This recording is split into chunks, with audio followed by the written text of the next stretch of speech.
நம்ம இப்போது சப்பாத்தியில் ஸ்டஃப் வச்சு அது மாதிரி ரோல் பண்ணி கொடுப்போம்ல, அது மாதிரி கொடுக்கறதுக்கு நான் வந்து கோஸ் எடுத்திருக்கேன், பீன்ஸ் எடுத்திருக்கேன், தக்காளி, கேரட்டு, வெங்காயம் எடுத்திருக்கேன். நீங்கள் உங்களுக்கு வேணும்னா கேப்சிகம், கேபேஜு, காலிஃப்ளவர் அந்த மாதிரி இருந்தால் எடுத்துக்கோங்க. இப்போ நம்ம காரத்துக்கு பச்சை மிளகாய் எடுத்துக்கலாம். இதில் பார்க்கலாம், இது வந்து கீறிட்டு இந்த விதையெல்லாம் எடுத்துகிட்டு அதுக்கப்புறமா நம்ம கொஞ்சமாக குட்டி குட்டியாக கட் பண்ணி சேர்த்துக்கலாம். பச்சை மிளகாய் முதல்ல சேர்த்துக்கலாம். சேர்த்துட்டு இப்போது வெங்காயம் ஆட் பண்ணிக்கலாம்.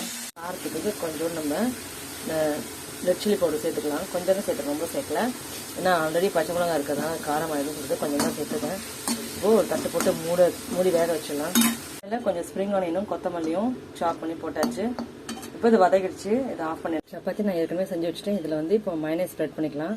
அப்புறம் டொமேட்டோ சாஸும் ஸ்ப்ரெட் பண்ணிக்கலாம். டொமேட்டோ சாஸும் போட்டிருக்கேன். ஸ்டஃப் எடுத்து உள்ளே வச்சிடலாம். நம்ம பண்ணியாச்சு. இப்போ உங்களுக்கு இப்படியே சாப்பிட்றது பிடிக்கல அப்படின்னா, மைனஸ் அப்படியே நம்ம போட்டது சாப்பிட பிடிக்கல அப்படின்னா, சாப்பிட கொடுக்கறதுக்கு முன்னாடி ஒரு லைட்டாக ஒரு தடவை இதை வந்து சப்பாத்தி கல்லில், தோசைக்கல்லில் போட்டு எடுத்துருங்க. போட்டு எடுத்துட்டிங்கன்னா கொஞ்சம் மெல்ட் ஆகும் அந்த மைனஸ்.